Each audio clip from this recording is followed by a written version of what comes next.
Quand on pense à la transition électrique, on pense évidemment aux véhicules et aux bornes de recharge qui sont installées un petit peu partout dans Bruxelles.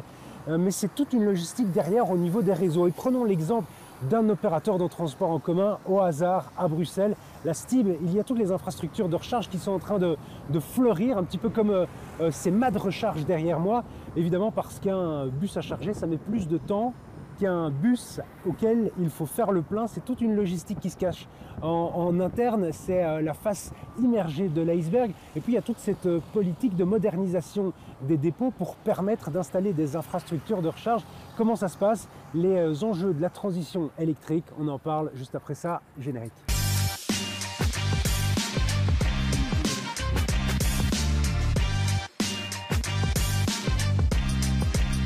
Bonsoir à toutes, bonsoir à tous, bienvenue dans le tram transition électrique, notamment à la Stib. Il y a donc la face émergée de l'iceberg et puis après toute la logistique qui se cache derrière.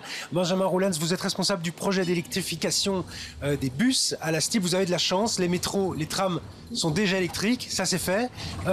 Pour les bus, il y en a combien à Bruxelles qui sont en cours d'électrification? On en est où un petit peu? Donc en tout, on a environ 850 bus. Et à ce jour, alors tous les jours ça évolue parce qu'on est en phase de réception de véhicules. Et donc on est à peu près à 70 véhicules électriques en exploitation. Donc ça correspond à quelle proportion de la flotte ou du parc plutôt? On approche des 10% et on va atteindre les 10% cette année-ci. Et puis il y en a d'autres qui vont arriver l'année prochaine et puis les années à venir. Objectif 100% 2035, c'est ça? Voilà, c'est ça, avec la Low Emission Zone.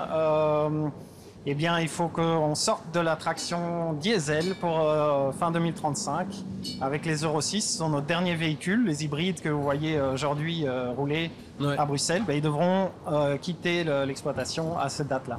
Les bus électriques, il y en a 10% donc. Comment on décide sur quelle ligne ils vont aller? Alors, il faut bien comprendre que le cœur d'une exploitation bus se situe au niveau du dépôt. C'est là que les agents prennent leur service, c'est là que les véhicules sont entretenus. Et finalement, les clients ne voient que les bus passer en rue. Et donc, l'enjeu et le défi pour la Stib, c'est d'électrifier le dépôt. Et donc, il faut d'abord électrifier les dépôts, et puis après, on peut acheter des bus électriques. Et donc, on le fait dépôt par dépôt. Et le premier dépôt qui sera complètement électrique, c'est notre dépôt de Marly, qui est situé à Neder-Overenbeek, juste à côté de l'hôpital militaire. Et donc, naturellement, ce sont les lignes exploitées par ce dépôt-là qui sont les premières à accueillir les bus électriques. Et donc, on est dans un dispositif d'amélioration et de rénovation du dépôt parce qu'il faut l'électrifier tout en continuant d'opérer. Voilà, exactement. Et là, c'est très complexe parce que, évidemment, quand on fait des travaux dans un dépôt, on a besoin de surface au sol.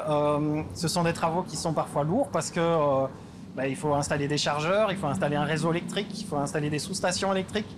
Il faut se connecter au réseau électrique et donc tout ça en perturbant le moins possible l'exploitation bus. Oui, c'est ça. Et à ce niveau-là, justement, partons avec le fil de l'électricité.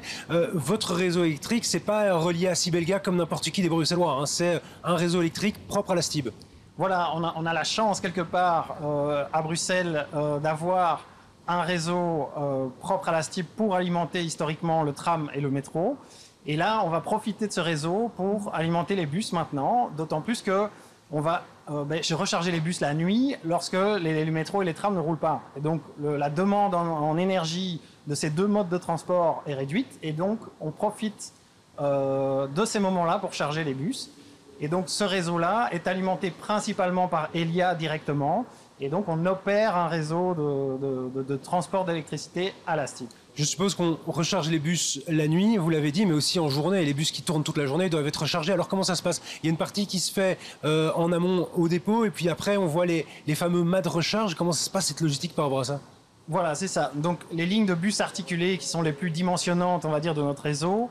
En fait, les bus articulés, aujourd'hui, la technologie ne permet pas de rouler avec un bus toute une journée sans recharge intermédiaire. Et donc, on a fait le choix de placer aux deux terminus des positions de charge, ce qui nous permet de recharger en courant de journée et donc, par exemple, d'avoir des batteries un petit peu réduites en termes de capacité dans les véhicules et de faire des économies au niveau des véhicules. À terme, il y aura des mâts de recharge un petit peu partout comme dans Bruxelles. On en voit fleurir à droite à gauche quand il y a des réaménagements. Alors, en effet, pour les lignes articulées, il y en aura, et il y en aura encore. On a des projets en cours pour développer ce type de site. Par contre, pour les bus standards, là, c'est inimaginable de déployer sur nos à peu près 40 lignes de bus standards des mains de recharge à chaque terminus. Bien et donc, sûr. pour les bus standards, on part sur des recharges exclusivement la nuit au dépôt. Faut-il plus de bus proportionnellement, vu qu'un bus, évidemment, ça met plus de temps à recharger que de faire un plein avec de l'essence ou du diesel? Non, on profite donc de la nuit pour les bus standards et on profite des temps, ce qu'on appelle des temps de battement, c'est-à-dire des temps qui nous permettent de réguler la ligne. Quand le bus arrive un petit peu trop tôt par rapport à son départ au terminus, il a quelques minutes pour charger et ça suffit puisque en général en 5-6 minutes il a chargé de quoi rejoindre le terminus suivant. On n'est qu'à 10%, il reste 90% du chemin à faire. Vous y serez en 2035, ça va vite, c'est demain? Donc on a un plan précis c'est un gros défi, mais on est confiant sur le fait que c'est réalisable. Vous tablez aussi sur l'amélioration des batteries peut-être? On sait que ça change en permanence tout ça? Oui, tout à fait. Donc les bus, actuellement, on réceptionne des bus articulés. Et donc là, on peut se permettre d'avoir des batteries plus réduites parce qu'on a des terminus électrifiés. Les bus standards qui arriveront l'année prochaine, ils auront les batteries de la technologie d'aujourd'hui et les bus qui arriveront en 2030 et 2035, ils auront une nouvelle technologie de batterie qui sera vraisemblablement plus performante et donc qui nous permettront d'être encore plus flexibles dans notre exploitation. Un pari sur l'avenir. Petite question aussi par rapport à tout ce qui est coût de l'énergie. On sait qu'on parle souvent des pics et des creux à certains moments. Comment est-ce qu'on surfe justement sur ces tarifs de l'énergie quand on est la STIB, une entreprise qui doit charger, il y a tous les métros, les trams, mais maintenant il y a les bus aussi en plus. Comment est-ce qu'on surfe sur ces tarifs? Oui, voilà. Donc, ce qu'on constate, c'est que les prix sont de plus en plus volatiles au niveau de l'énergie.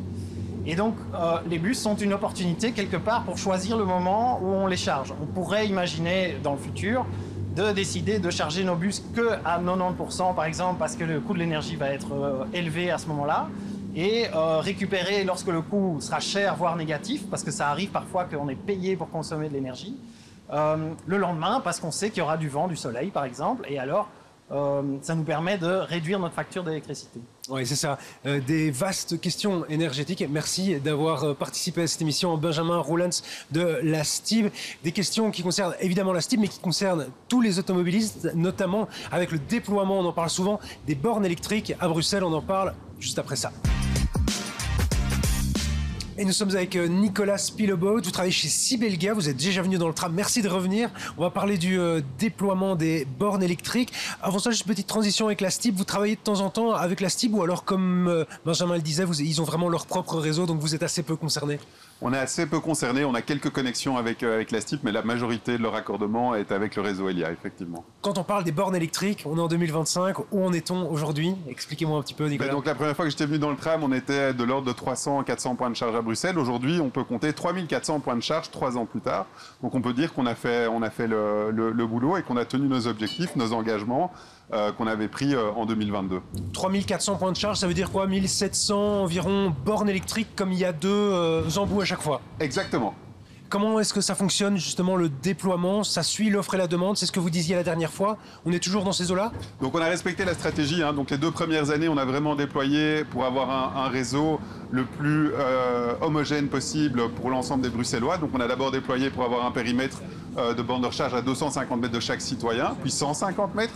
Et maintenant, depuis 2024, on a utilisé les données des bornes de recharge de ce fameux réseau assez homogène pour pouvoir quantifier de où exactement on devait mettre les nouvelles bornes suivant le taux d'utilisation des bornes utilisées. C'est ça, en fait, vous faites une cartographie en quelque sorte, vous récupérez les données et ça vous permet de cibler exactement les endroits où on installe les bornes. Pour être clair, en fait, on récupère les données, on les transmet à la VUB, elle réalise un plan de déploiement qu'on propose aux communes.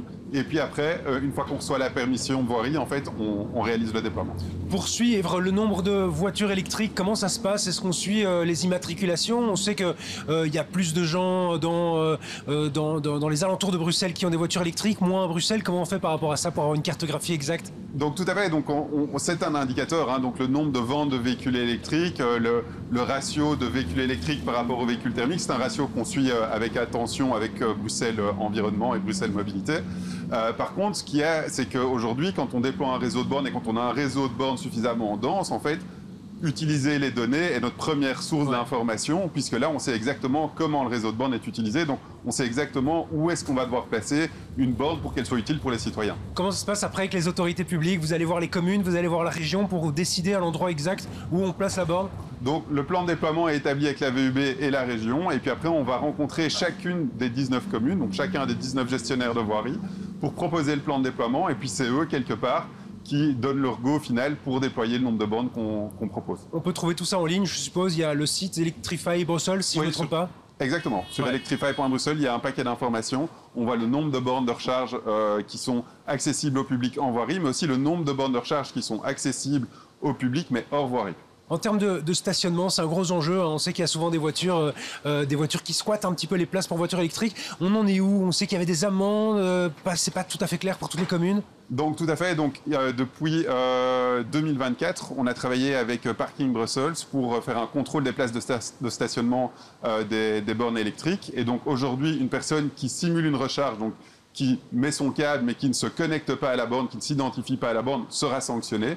Et un véhicule thermique ou un véhicule qui ne charge pas, qui n'est pas raccordé à la borne, sera sanctionné aussi. Un accord avec Parking Brussels, ça veut dire que dans les autres communes, c'est pas encore tout à fait le cas? Comment ça se passe? Aujourd'hui, 12 communes sur 19 font appel au service de Parking Brussels et les autres communes ont reçu la même information que Parking Brussels et certaines ont décidé de commencer aussi à appliquer ce type de contrôle. Il y a quelques jours, on voyait qu'une célèbre marque chinoise de voitures électriques présentait des nouvelles voitures qui chargeaient aussi vite qu'un plein. Est-ce que les bornes, par exemple, elles peuvent faire ça à l'avenir? Est-ce qu'on pourra faire ça quand ces voitures débarqueront à Bruxelles?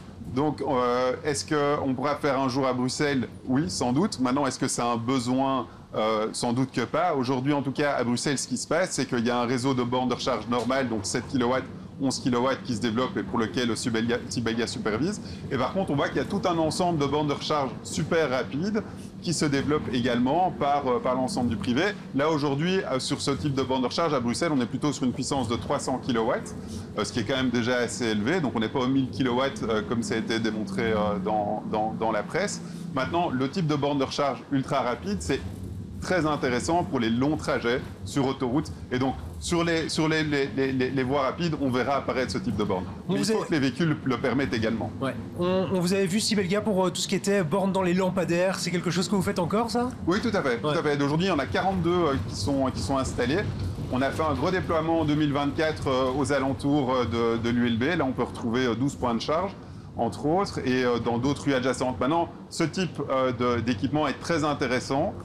Cependant, il faut qu'à la fois on ait un renouvellement de l'éclairage public pour minimiser les coûts d'installation et deuxièmement que les communes nous autorisent à disposer de plusieurs places de parking au même endroit. Puis le problème, c'est que ça crée une pression sur le stationnement local, même si au niveau global, on est gagnant.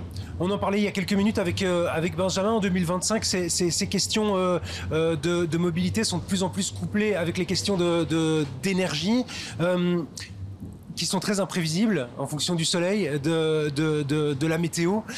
C'est un enjeu. Comment ça se passe à Bruxelles par rapport à ça? Il y a la tarification dynamique qui arrive.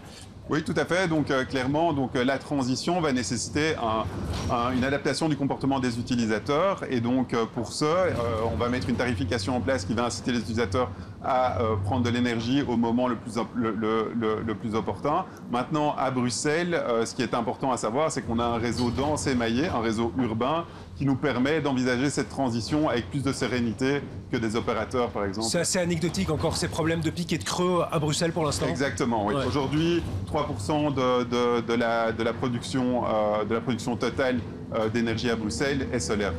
Merci Nicolas Scupillo de nous avoir expliqué un petit peu ce déploiement des bornes à Bruxelles. On vous réinvitera probablement encore pour faire le point dans quelques années. Merci à vous tous et à vous toutes aussi de nous avoir suivis. On se retrouve la semaine prochaine, même heure, même tram. Excellente soirée.